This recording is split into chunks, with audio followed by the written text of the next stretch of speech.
Don't you roll so slow.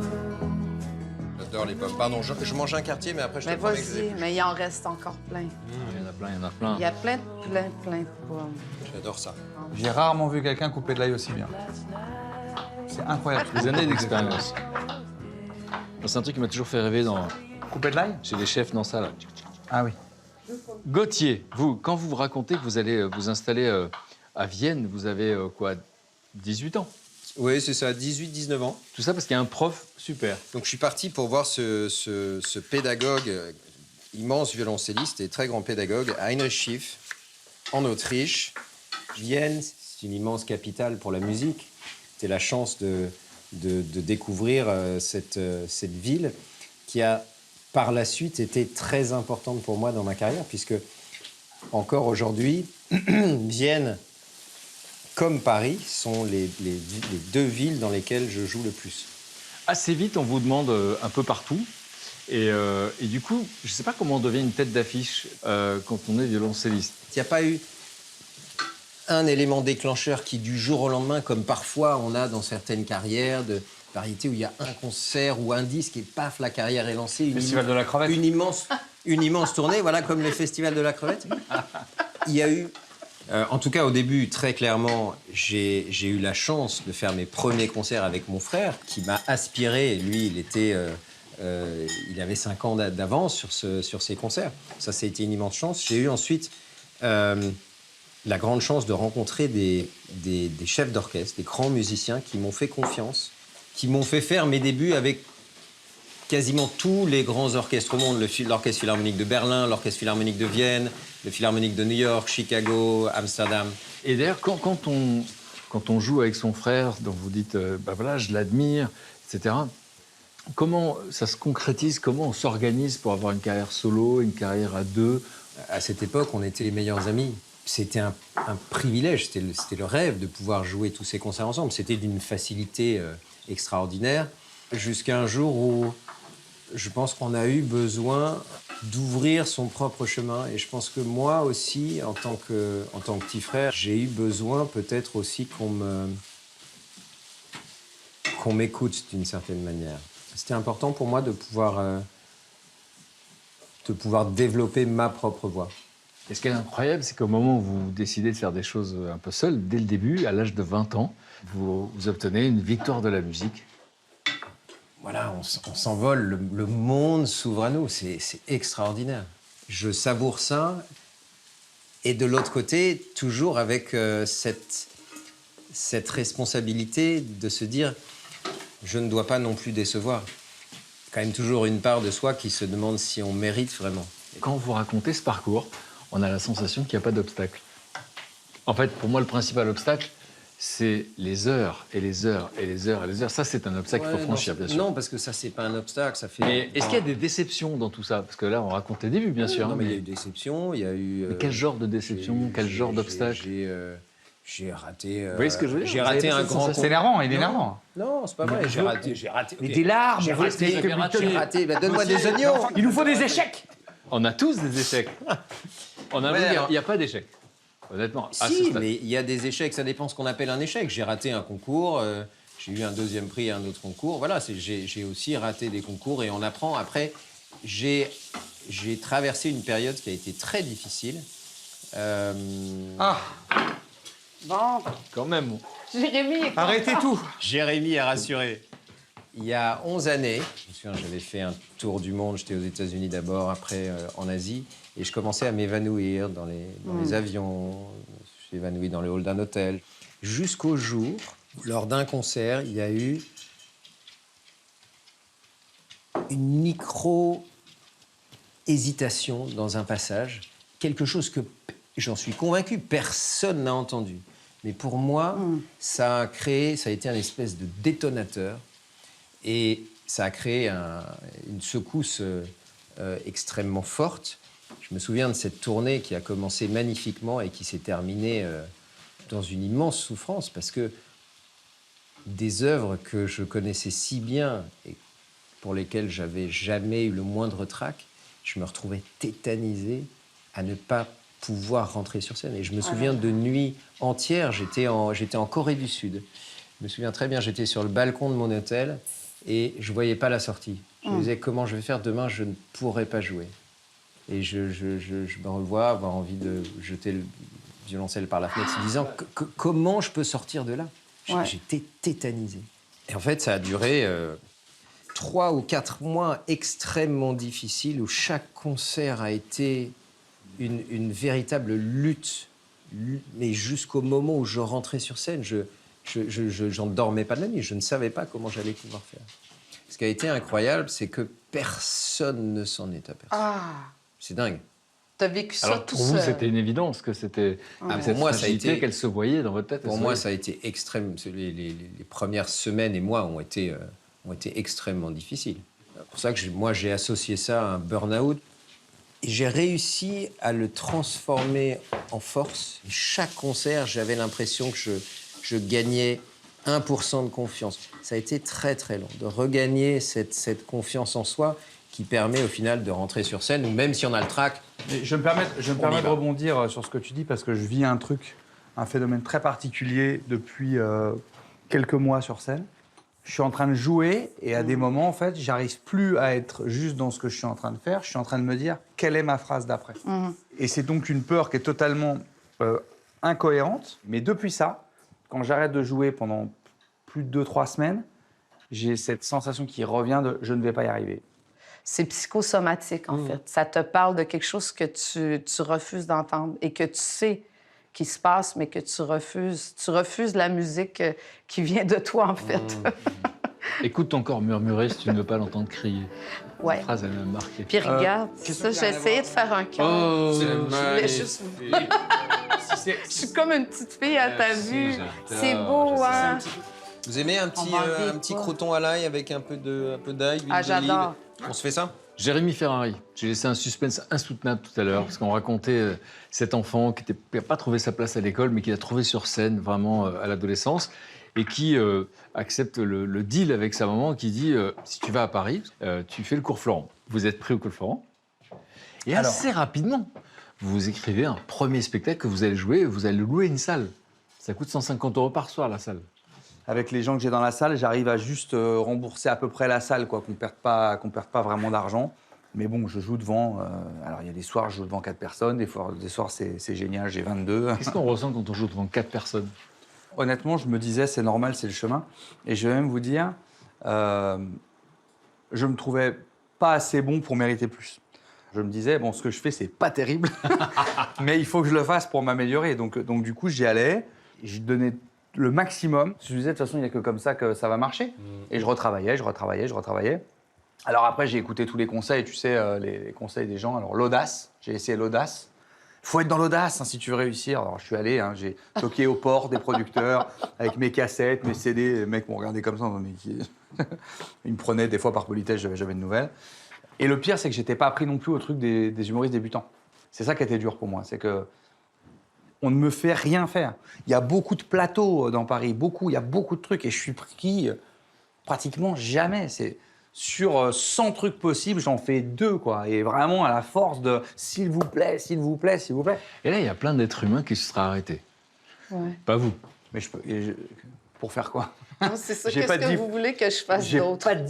J'ai pas de diplôme, j'ai pas d'argent. Donc, qu'est-ce que je fais? Je fais tous les petits boulots possibles. Donc, je vais faire groom, coursier. De mes 18 à mes 25 ans, j'ai fait que ça. Ah, je me rappelle, j'avais trouvé un poste chez Orange. Et Comme quoi, comme job? j'étais au service client, quoi. Et en fait, celui que vous entendez au quand tu as un téléphone? problème avec ton téléphone, le premier que tu appelles, C'est toi. tu tombes sur moi.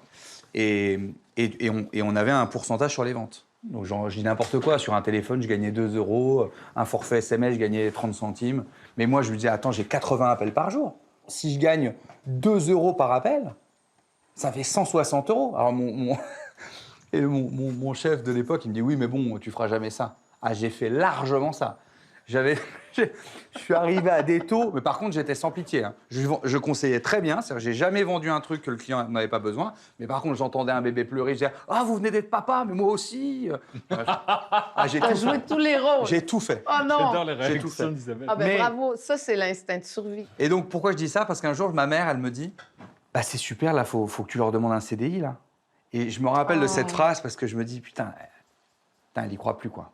Aïe, aïe. Là, je me souviens très bien de ce jour-là où je me dis, putain, ma mère, elle a peur pour moi. Elle se dit, il a 23 ans, 24 ans, il n'a pas de diplôme, là, il a trouvé un job, il gagne bien sa vie. Il faut qu'il le garde, en fait, ça ne marchera plus, quoi. Et ça, je me rappelle que c'est un petit truc, hein, mais ça, je me rappelle, je me dis, putain, ça y est, elle y croit plus, quoi. Et tu perds l'espoir des gens qui t'aiment quand même le plus, quoi. Tu vois. Ça sent bon. Hein. Et un jour, il y a un homme qui va rire à votre humour. Et vous voyez une émission de la télévision, On ne demande qu'à en rire, sur France 2, Laurent Ruquier. Et là, comment ça se passe? Vous voyez ça, vous dites, je vais faire le casting, ça se passe comment? Alors, pas du tout. Moi, je suis fan de Laurent Ruquier depuis des années. Et tout le monde me dit, mais Jérém, fais l'émission. Parce que, pour le coup, il n'y a pas vraiment d'audition, là. Ils prennent un peu tout le monde. Je venais de reprendre une petite programmation dans un théâtre de 30 places. Je me suis dit, s'il ne se passe rien, là, pendant ces 3 prochains mois, j'arrête. J'ai 25 ans, je sais que ça paraît jeune, mais ça fait déjà presque 10 ans que je suis à Paris. Il n'y a rien qui marche. Mon Dieu. Donc je tente. On me donne un thème, parce que ce sont des thèmes imposés. Le thème que j'ai, en plus, le premier thème, c'est pas moi qui l'invente, c'était un vrai thème d'actualité. C'était une dame qui était beaucoup trop forte et qui, pour son incinération, ne rentrait pas Dans le cercueil pour incinération. Voilà. Ah, mon Dieu. C'est ça que je trouve beau parce que t'es au bout du bout. Tu te dis, je fais une dernière tentative et là, tu passes le mur du son. Mais c'est toute ta vie que t'as mis là. Et moi, je propose qu'on s'arrête là, parce qu'effectivement, la suite, elle est extraordinaire, mais pas que, parce que vous allez goûter au succès, celui dont vous avez tellement rêvé. Et on va découvrir que le succès n'est pas la réponse à tous nos problèmes, bien sûr. Et vous qui le pensent et qui courent après ça en pensant que c'est le cas. Là, j'ai l'impression que ça fait 2 heures que vous tournez la même ratatouille, là. Ça va être très, très bon. Bon, on continue un petit peu l'attaque et on met la table. Et comme ça, on écoute l'histoire d'Isabelle, la suite. Voir comment, finalement, elle s'est retrouvée devant le public pour de vrai. J'ai hâte.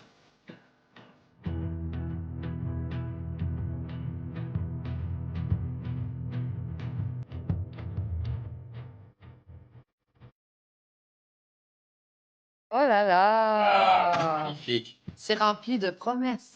C'est rempli de plein de choses. Rappelez-nous quand même la recette pendant que vous coupez. La recette, alors, ce sont des lasagnes végétariennes. Donc, il y a du haché de soja. Ça sent très bon. Puis ensuite, les lasagnes classiques. Qu'est-ce que ça donne? C'est délicieux. Ça va? Très bon. Délicieux. Mais ça a la viande. Je joue faux. Un comédien incroyable.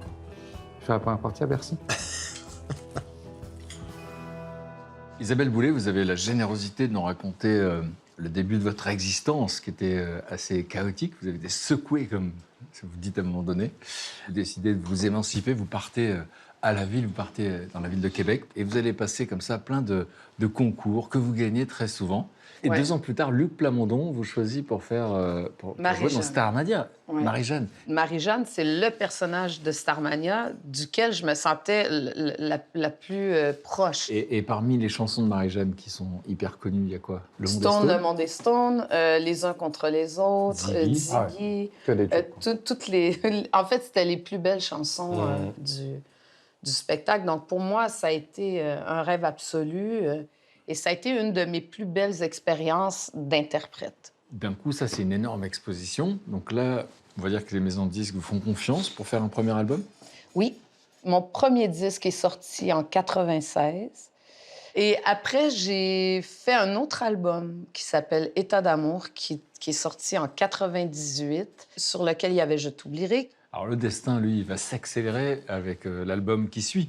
Mieux qu'ici-bas. Parce que ce 3e album-là, c'est celui qui va vous faire devenir très, très populaire en France. Ouais. 1 million d'exemplaires. 1,6 million. 1,6 million Ouais, d'exemplaires. ouais, ouais. Là-dedans, évidemment, il y a Parle-moi, Oui, dont on vous a beaucoup parlé. la chanson, je pense que c'est la plus emblématique, en fait. Et donc, du coup, là, vous allez réaliser votre rêve de quand vous aviez 4 ans, parce que vous allez faire votre premier Olympia. Oui, le 4 décembre 2000. Je m'en souviens comme si c'était hier. Donc là, il y avait votre nom sur la façade et votre maman dans la salle. Ma mère était là. J'avais dit à ma mère que j'allais chanter à l'Olympia de Paris. Ah Alors oui. j'ai dit, là, tu vas voir que j'ai bien tenu ma promesse. Elle se rappelait de vous à 4 ans qui disait ça? Ah oui, oui, oui. Oui, oui. Et puis quand elle m'a vue arriver, elle m'a dit, j'avais l'impression qu'elle était plus grande que... Elle m'a dit, c'était comme si je l'avais jamais vue aussi grande que ça, ma fille. Et vous, pardon, qu'est-ce que vous vous dites dans votre tête quand vous êtes en train de réaliser votre rêve de petite fille de 4 ans? les 2 ou 3 premières chansons, j'étais comme en apesanteur. Je pouvais pas croire que... C'est comme si j'étais pas... Je touchais pas le sol. J'étais un peu au-dessus de... Lévitation. Ouais, au-dessus de moi-même. C'est pour ça que ta mère t'a vu plus grande. Ça doit- Peut-être, en fait, tu C'est volais. logique, en En fait, apesanteur. je volais On n'a pas vraiment. d'image, mais- J'étais vraiment en Mais ta en mère est plus grande que jamais. lévitation. non. Et puis en 2001, votre première victoire de la musique. Oui. Artiste découverte de l'année. Isabelle Boulay. Isabelle Boulay. Isabelle Boulay, l'une des petites reines de l'Olympia, qui vient nous rejoindre sur scène pour la 2e fois. Petite reine de l'Olympia. Ce prix-là, c'est une reconnaissance. C'est pour moi la reconnaissance du public. C'est le fait que le public se reconnaisse dans les chansons qu'on choisit. Et je voudrais remercier les Québécois parce que vous m'avez donné beaucoup de vent dans les voiles pour traverser cet océan. Isabelle Boulay, élue par les spectateurs. Bravo Isabelle. Bravo. Bravo pour ces 2 trophées. Bravo beaucoup. Et donc, vous vous rappelez de ce que vous ressentez à ce moment-là? Oui. Ça fait tellement de bien et en même temps, comment dire, je pensais jamais que j'allais recevoir des victoires de la musique dans ma vie. C'est comme des cadeaux inespérés. C'est tellement énorme pour vous qu'à un moment donné, c'est presque trop. Vous vous sentez un peu perdu. Dans la même année, j'avais fait plus de 40 allers-retours entre Montréal et Paris. C'est énorme. 40? Ouais, ça veut Dans la dire. même année? Ouais, ouais. Oh non, mais le cerveau... Le rythme était très, très, très soutenu. À l'époque, en plus, toutes les chansons qui étaient écrites et composées pour moi, c'était écrit pour une chanteuse à voix. Je passais mes journées à garder le silence pour être capable de chanter le soir. J'étais loin des miens. Je vivais pas grand-chose qui me rattachait à la terre, à part le soir, monter sur scène et rencontrer mon public. Ça me galvanisait, ça me donnait une prise à la terre qui me manquait en dehors de tout ça, en fait. Moi, j'ai jamais fait mon métier juste par soif de célébrité. Et j'avais pas les stigmates de la star, je pense. Puis pour en avoir côtoyé des vraies stars, ben j'aurais jamais échangé ma vie avec la leur. Pensez à qui? Ben je pense à Johnny Hallyday, par exemple, qui est quand même la star des stars. Parce que quand on... Il y a une très belle chanson d'un Québécois qui s'appelle Luc de la Rochelière qui dit « Aussitôt on vous pense Dieu, sitôt on vous donne une croix ». Donc, quelque part, il y a aussi... Un prix à payer? Ben moi, je pense qu'il y a un prix à payer pour un certain niveau de gloire parce que les projecteurs, c'est une lumière vive, mais c'est une lumière qui ne réchauffe pas, en fait. La vie d'artiste, c'est encore plus intense que la vraie vie. Ça nous amène dans des sphères magnifiques, mais en même temps, c'est des sphères qui génèrent quelque chose et en même temps qui brûlent la matière humaine, je trouve. Alors, mais ça se refait de la matière humaine et ça se refait en retournant dans la vie, en retournant vers ce qui nous attache à la vie, en fait.